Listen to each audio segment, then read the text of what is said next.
I gotta say, I feel like ever since Castlevania came out, animation studios finally found their golden child and realized that fantasy could move into something gory and fun cartoons filled with interesting characters and overarching stories of adventure. It's how we got Nightmare of the Wolf and, 3 other seasons of Castlevania, for crying out loud. So when I heard that Amazon took their bit from the pool and stopped strangling Lord of the Rings to animate Vox Machina, I gotta say, I bet all my faith in this, really. I mean, look at this all-star lineup. Actually, I don't care about most of them, except Cyborg and Sarah Johnson, because she's amazing. And I think there's something to be said about the show being something special, well, at least in my eyes. It's essentially a more vulgar comedic Castlevania with an even more dysfunctional group that just seems to work out right. Well, somehow. And these episodes really give me a lot to work with in terms of reading the tea leaves and how things are going to play out. Episode 1 and 2 essentially just lay out the groundwork for the rules of our characters, the roles they're going to play in the story.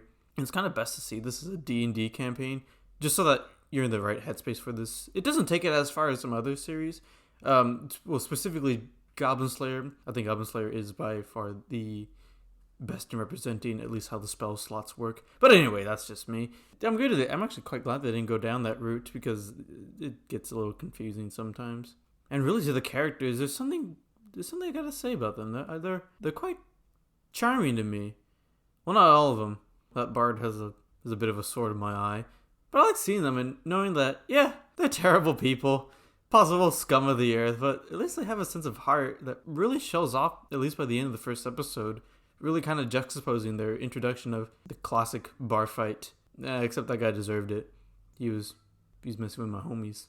And really the first 2 episodes really need to be seen as one piece, kind of as a chapter 1 or prologue part 1 and 2. Episode 3 is really where we start getting to the meat of it. It's where we get the classic D&D backstory of Percy and the villain, of course, played by the man himself, Matthew Mercer. Of course, leaving it on a much needed cliffhanger to give suspense to the show and really force me to rewatch episode 1, 2, and 3 all over again. I gotta say, I gotta give it to Amazon, really.